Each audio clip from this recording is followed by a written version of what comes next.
Welcome to the Teaching Journeys podcast, hosted by Dave Roberts. Humanity possesses a unique skill, the ability to pass knowledge from one generation to the next. This podcast embraces that ability, offering learning opportunities through conversations with extraordinary guests. Dave aims to leave a positive mark on individuals around the world. So before you dive into today's episode, please share this podcast with your network, including friends, family, and colleagues. And please consider leaving a rating or review. Your support makes all the difference.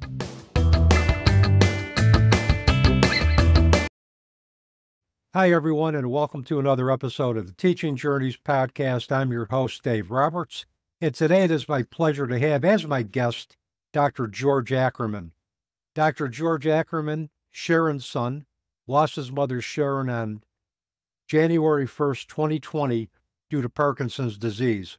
With this family, they started Together for Sharon for the purpose of keeping his mother Sharon's memory alive and to share the message of Parkinson's awareness and hope for a cure. Today, TogetherForSharon.com reaches thousands of individuals across the country for Parkinson's disease awareness. And with that, George, welcome to the Teaching Journeys podcast. I've been looking forward to our conversation for some time now. First of all, I just want to thank you and your audience for your time. It means the world to me, my family, and so many out there fighting this disease. So my goal was really, if we could just reach one person today, make sure they know they're not alone in this fight, and we've changed the world for the better. So I'm really, again, grateful for your time and friendship. This isn't really just about a talk for an hour and see you later. We have to keep this conversation going until there's a cure, and we'll be sharing it also around the world. And that is great to know. And I think the more that we can collaborate and get our collective messages out, the better off I think everybody will be. And we will have the chances, I think, of positively affecting more lives that way. So, and for those that know me, I'm a firm believer in collaborations. I think it's great that you want to share the podcast with that in mind. We got a lot of ground to cover, so I guess we might as well get right to the gist of the matter, huh? Yeah, I'm looking forward to it. Okay. So first of all, tell our listeners, George, about the experiences that have shaped your life path and your life passions. Yeah, before I even heard of the word Parkinson's disease, I was an advocate in the criminal justice field. I'm from Brooklyn, New York originally, and you can just imagine the crime I saw growing up, which kind of pushed me into helping fight for victims of crime. I became an attorney in Florida and in Washington, D.C. Then I found quickly in the prosecutor's office through an internship. We just didn't have the time that we wanted to help victims, so I thought, why not go into the field, and became a police officer. Unfortunately, once again, I found you just have time to hand a brochure to a victim and go to the next call. So I found myself upset, and then I realized my passion was teaching. So I went into education, but I also was able to do my PhD, and my dissertation was on aiding African-American mothers who lost their loved one due to murder in West Palm Beach, Florida. So I was finally able to bring it all together. I did a lot of my research on advocacy, and that kind of correlates to where I left me with my mother. She had Parkinson's disease for 15 years. It's one of the worst and highest growing, unfortunate neurodegenerative diseases in the world. So about 1 million people in the U.S., but 10 million in the world. It's growing quickly. And she had it for about 15 years, but I didn't even know what it was until year 7. She hid it from us in a way. She was still able to live independently and have a life normal. But I started seeing signs where towards the 7th year, her arm became very stiff, so she couldn't even really cut food. Then after that, she went to a special trial, which was from a really big university, which I don't name. I don't blame the school, I blame the disease. But that night she came home, they must have drastically changed her medicine. And I found her at 5 a.m., rushed over to her home. She was moving her furniture out on the street and told me she was in fear for her life because there were Nazis inside her home. And that's when I first learned about delusions and hallucinations that might have been caused from the medications. That was the night I really took over her life. The next 4 years from that point were something that out of a book, but a horror story also. So it's been a tough journey. We lost her. I get a lot of time I never talk about this part, but I always get like, why are you doing this? I don't get money. I don't accept money. I don't have Parkinson's. Hopefully I won't.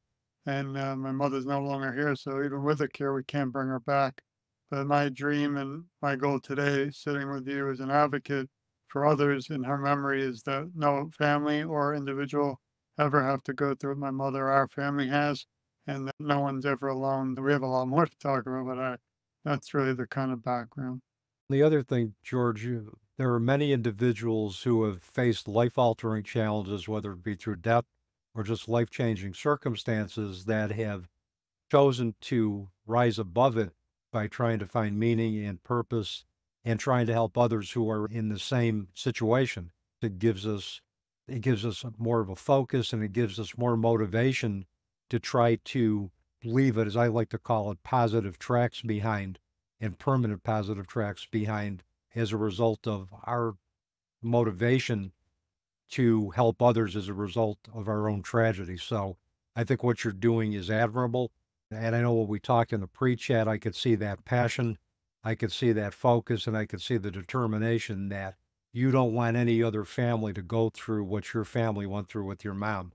Just for those who may not be aware of what Parkinson's disease is, what can you give us, like an encapsulated version of what Parkinson's disease is, any causative factors, age of common onset, things of that nature? And my mother was young. She was only 69 when she passed, but that doesn't mean everybody has the same journey. That's why there's no cure, because it's so difficult. If you have 10 people all diagnosed, each one might have a different variation, a different outcome, and might still be with us. So it's so different for each person. It's a movement disorder.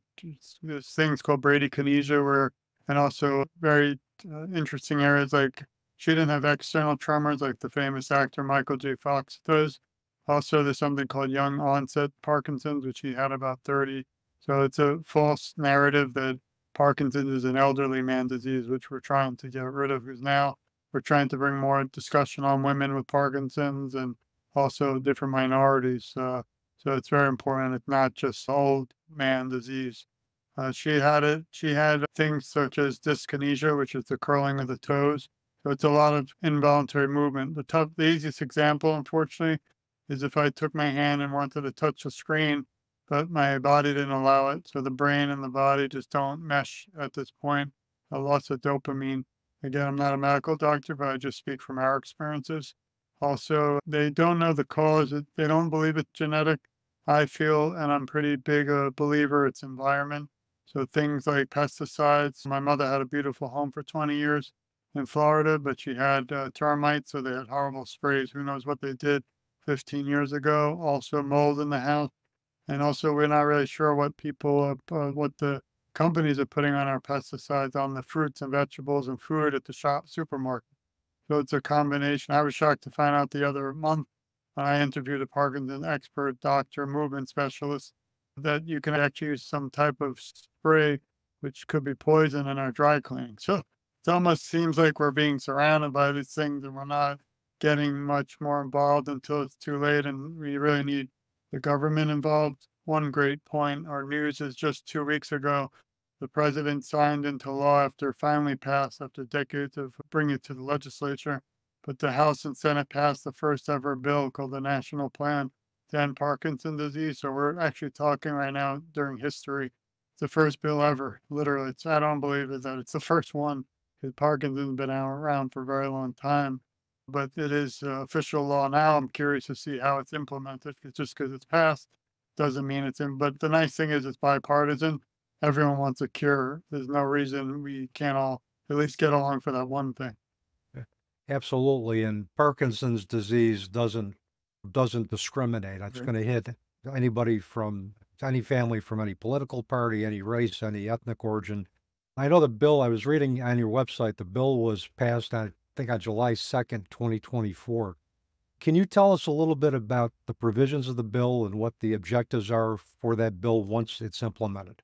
Yeah, I was actually lucky to be a part of it with my local congresswoman. The Michael J. Fox Foundation spearheaded the whole entire legislature, and I've interviewed them on my bill also.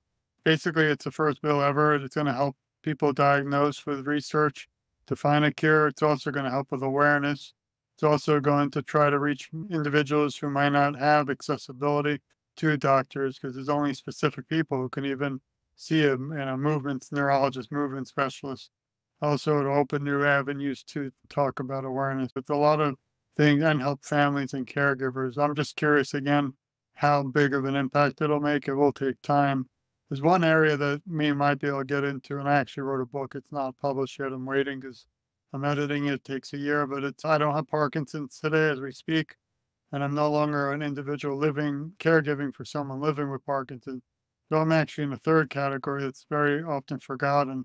That's someone who lost a loved one due to Parkinson's, and a lot of big organizations, although I love them, they often forget people like me, and it's sad because I think if we brought back the millions and billions of people, literally, who lost someone due to Parkinson's, then we might have been closer to a cure.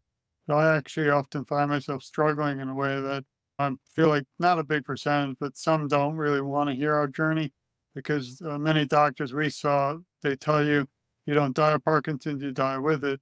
My mother had no other medical issues at all but Parkinson. That could have been from the medicines and things. I'm not arguing that, but she had nothing else. So a lot of time I've found, like you mentioned, a lot of light and positive from the darkness, meeting incredible, inspiring people like you, your audience, and those battling today keep me going.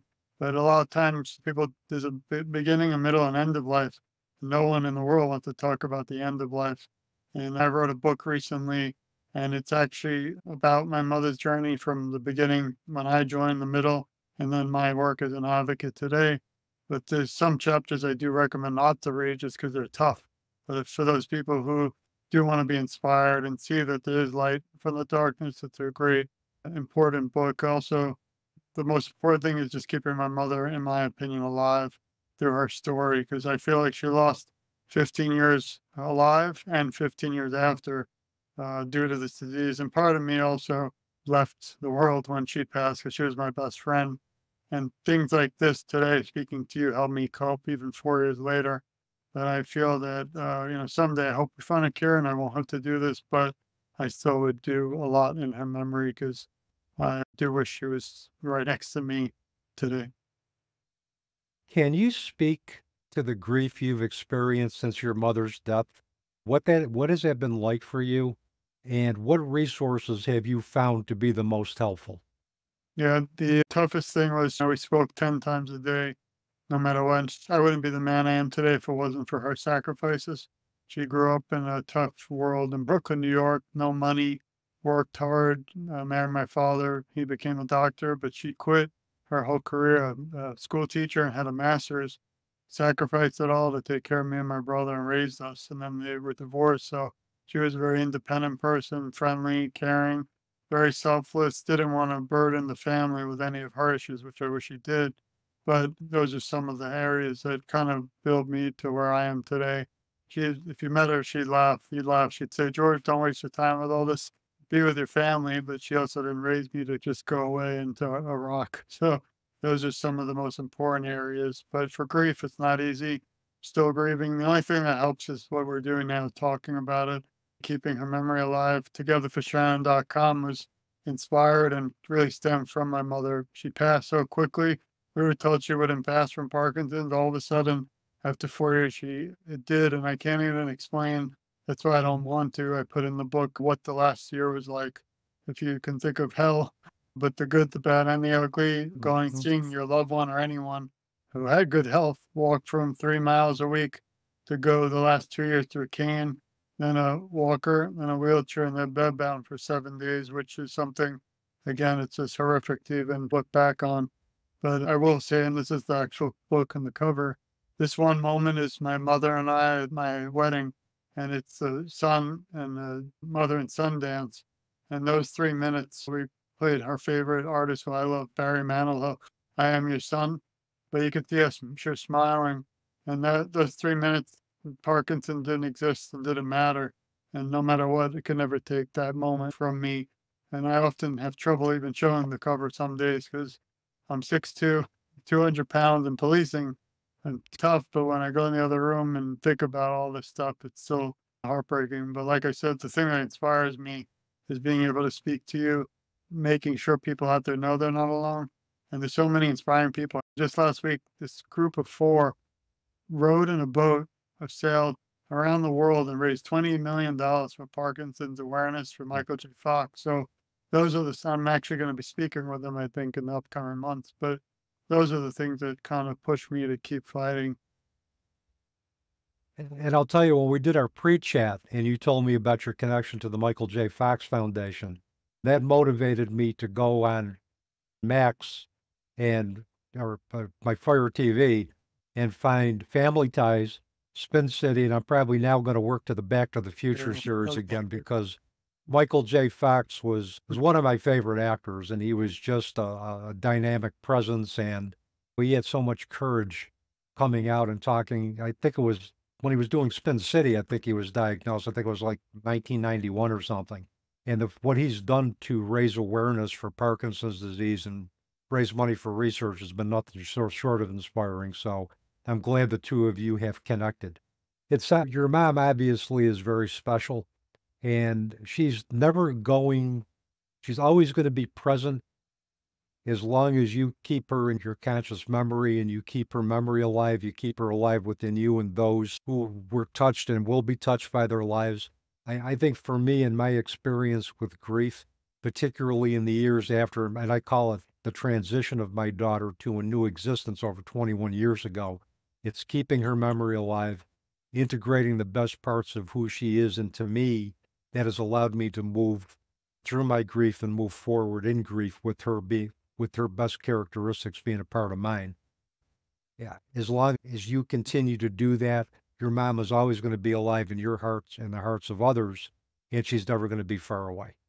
Thanks. Yeah, and this is actually the author can see her. That's me and Mr. Fox. Yeah, I could see it. Yep, I could see that. I saw the picture. I know you posted that on Facebook too, as well. So yeah, that's a great photo of the two of you. Tell us more about the book. I know the book, is it a memoir just about your mom's life and about her journey with Parkinson's, or is it more than that? It's more than that. It's about her journey, but then how I come in as a caregiver. How I never had experience or training or I'm at school, but not for that. You can't really prepare for something like this. I was just thrown in, decided to take the battle and help her, and she appreciated it because she only felt safe for some reason when I was by her side. And I knew that it would be a challenge. Or some days I felt sad, depressed, wanted to give up, but I had to keep also fighting. I didn't have Parkinson's, but I felt like I had, in a way, secondary Parkinson's because it doesn't just affect the person diagnosed, also affects the family and the community. So it's not an easy thing, but some of the most important chapters deal with the first signs of Parkinson's, some of the symptoms, and also treatments. So it also gives a lot of tips and helpful hints. Also talked about my caregiving, but more importantly, my wife and my children, how I wouldn't be here even as an advocate or through the struggle of my mother if it wasn't for their support. Also, I go into how finding good aids to help out, which was that's a whole nother show where the people can just get a fake license, hire a few people who aren't even from here and just throw together some disaster. And we went through it all. My dream and goal, and we accomplished it, was never to put her in a home, and I have nothing against homes, but I want to be able to monitor and help her because she had also the delusions and hallucinations, which not all Parkinson's patients have, but she was in fear of her life a lot. At least she said so, even though in reality she wasn't. So those were really like, again, on top of the disease, it was just another thing and another. So it was like felt like a nail in a hammer just hitting me every day because I would try to find methods and ways to help her, but we tried everything. You could name it, we did it. Also, I go into how important it is afterwards, like the mission forward, and how grateful I am to so many like you for also being there to help support us. There's a lot more into it. There's also a lot of positive things in the book, and I'm already done with 2 more books. One is going to change the United States, I think, forever. It's a focus on policing and Parkinson's disease. That's for future, but it's a big book coming. I'm hoping to change the laws throughout the U.S. in the world of law enforcement because I'm an officer, but many aren't aware of Parkinson's, which is frightening because it is a movement disorder. So if someone's pulled over 7, 8 p.m. dark at night by police and they're just moving, officer doesn't have training, they could think it's drugs or DUI and it can end very badly. So that book is done, but I'm waiting again, editing it. And then the third book, I have a lot of things planned that are exciting. And again, as we mentioned earlier, I don't accept money for it. I would have liked to, but I don't want it to be about that. Togetherforsharon.com, the website, was developed in memory of my mother. I thought we'd have like 4 people see it, and I'd be happy with that. We've had over 38,000 people visit the site, and it's just become bigger than us. And I'm not sure if it's my advocacy or that the disease is just growing every day more and more. And you can see even in the national talk today with the president, that was a big issue. Whether he has it or not, Parkinson's, it doesn't matter. I don't like exploiting things or bringing it for a bad reason, but at least the national taste in the mouth knows, or at least they heard the word. Again, until we have more people like celebrities joining in, it's much more difficult just for someone like me. I'm just one son. One person started the website and the books and things, and I'm reaching people, but I'm also sacrificing my own health as a caregiver and also today as an advocate. I just don't want to rest because no matter what my surgeries or issues are, I feel that today was very important even for us to discuss because, like I said, if we just reach one person out there, maybe they'll share this podcast and then another person, then it can spread. And I think the only way we're going to find a cure is if we have more individuals throughout the world involved. I agree. And sometimes I think a great movement starts with one person. And it's also about planting seeds, creating that awareness, doing education. And I think education is a great foundation for individuals to then become involved. Doing education on what Parkinson's is important. I was shocked to find out, again, only 2 years ago, that I thought there were 1 million people in the US with Parkinson's, and that was it. And then I found out through an organization called the World Parkinson Congress that there were 10 million people around the world. And I was like, this is not right. And I decided it wasn't about me at that point and my mother only. It was about everybody and how we have to be a family in this fight. Thankfully, 99% people agree, but this 1%, which is about my third book, about how I actually have had some struggles just trying to advocate because in 2024, people sadly, either they've been taken advantage of or feel that there's people out there that don't want to just help others and that's not their cause. I have to keep reiterating, which is sad in a way, that togetherforsharon.com is completely free. I don't accept money. If you send me $1, it costs me more to send it back, but I'll do it. But there is a donation link on the website, and that goes directly to those organizations. So we've been lucky enough to not partner, but become family with Michael J. Fox Foundation, the American Parkinson's Disease Association, and a drive toward a cure, Power Over Parkinson's. But we've donated for my family about $25,000 over the last 4 or 5 years just to help fund research. So again, I don't accept money, but I do accept that no one is ever alone. But that is complicated because I have so many things I want to do. We have our own show now. It's just dealing with Parkinson's awareness. I was hoping to have one show a month. It's become like 30 or 40. And I don't know how long that's going to be able to go on because I have my career. But I just really have a passion for this. And I wish we could, again, stop tomorrow. I love the Michael J. Fox mission. So we'll be there until Parkinson's is not. It's what I feel, except I have doing it in my mother's memory. So that'll never stop. And it sounds like what you're doing through your Together with Sharon website is trying to build a sense of community together to combat Parkinson's disease and to find a cure. And I think together we're better. One of my favorite musicians, the late great Neil Peart, had a line, and I think it was in his book, Ghostwriter Travels on the Healing Road. It went something like this: we are islands to each other, building hopeful bridges on a troubled sea.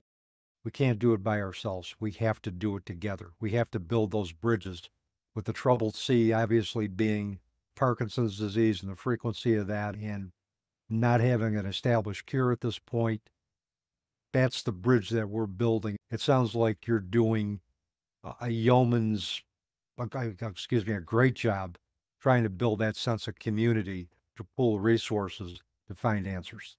Yeah, thank you. And togetherforsharon.com has resources around the world completely free. So you might even be in a state you didn't realize, and they have an organization. You can go right directly to their website. All 7 or now almost 800 interviews are up there for free. People love that because they see the other people's journeys, There's people from push-ups for Parkinson's, boxing for Parkinson's, yoga, even pickleball now for Parkinson's. It's just incredible, but they're not aware. There might be a lot, but it's all over the place. So I tried to just bring it all together for free. Also, my shows are on there. Media, I've done newspapers and other shows, and our shows up there, and it's growing. I do a lot of live events in April. It's Parkinson's Awareness Month. We flew to New York for Michael J. Fox and met with him again. It's called the Unity Walk. It's once a year. I also have a table usually at the Parkinson's Foundation Walk. So we do get into the community too, which is important. But again, it's just me. It's not a foundation on purpose, and it's not an organization. So some days it's tough because I'm brainstorming with myself. But I'm always thinking of new things. We actually just started a second YouTube channel. We're calling it Parkinson's Connections. And what I'm doing is for free, taking all the people with Parkinson's and advocates who have Parkinson's and have a YouTube channel. We'll bring them all together for free in mine. So now it'll bring attention to their own channels and to this one. And it's just another way to bring everyone together. It's not easy, but the cool thing is it doesn't take any time for them. I'm just full on doing the work, but I'm always trying to brainstorm. Sometimes I do too many things and it's not easy, but I just have to keep fighting. And I'll make sure all of your social media links, contact information, the web address for Together for Sharon, all of that will be in the episode notes, both on YouTube and on RSS. One of the things I wanted to ask you is, did you grieve your loss of being a caretaker to your mom too, in addition to grieving her physical absence? That's a good question. I had two sides to that coin. One is I wanted selfishly for my mother to be there forever. But the other side was I was not as sad that she passed because she was in such pain, struggling. And the last 7 days is a chapter in the book, which some people, I always say, skip that one because, again, she had a heartbeat, but she wasn't alive.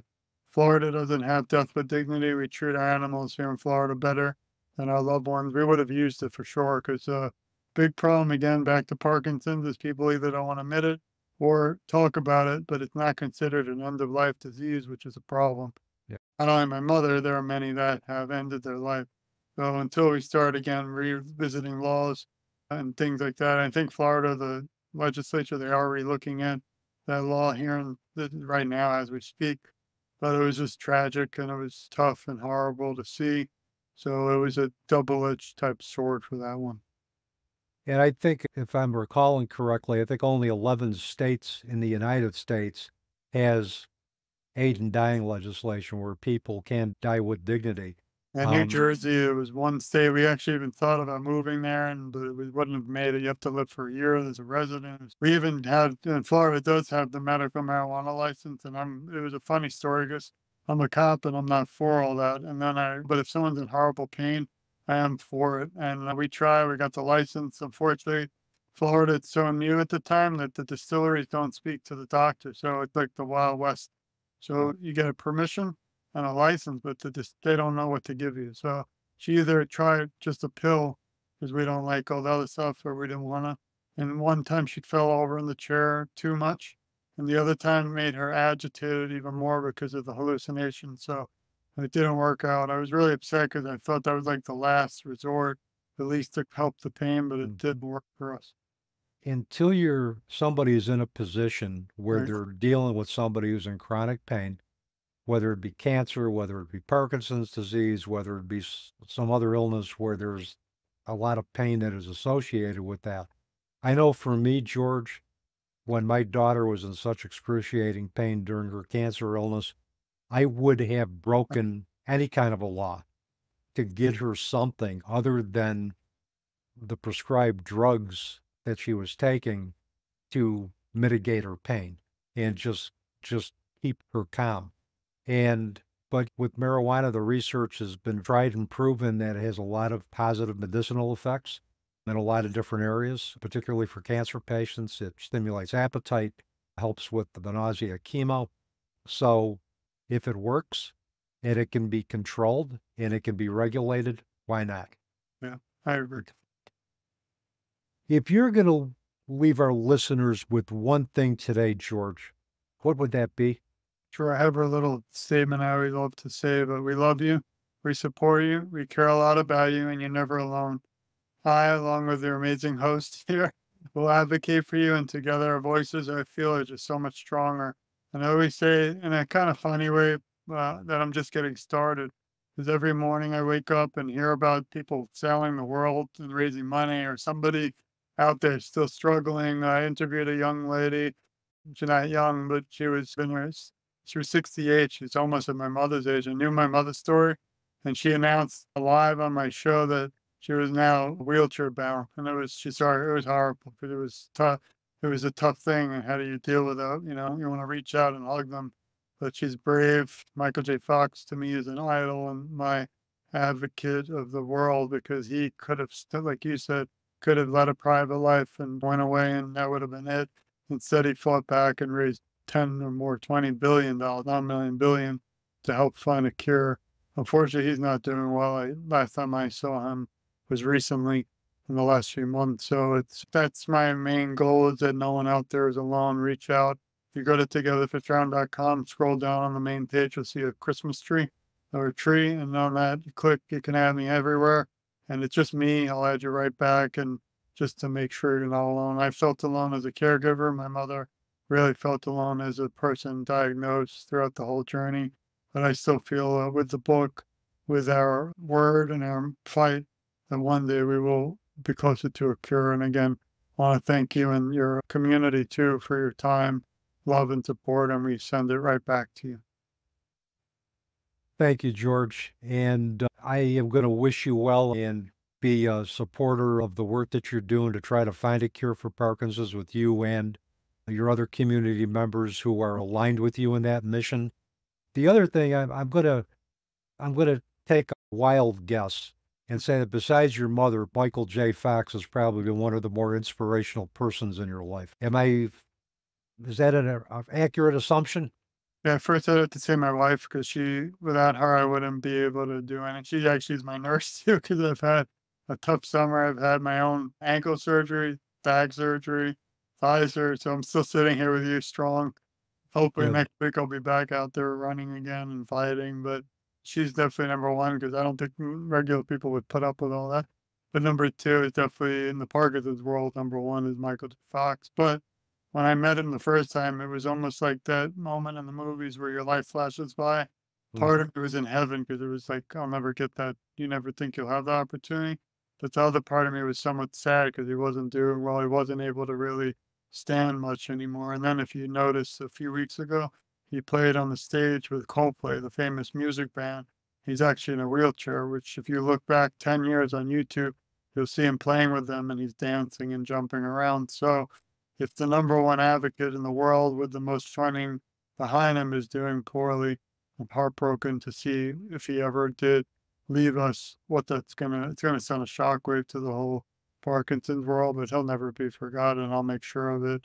And we have to just keep positive, keep hope alive. Again, I went through a kind of devastating thing, and I'm still fighting, so I don't see why everyone else can't join with us by my side. I have so much more to come.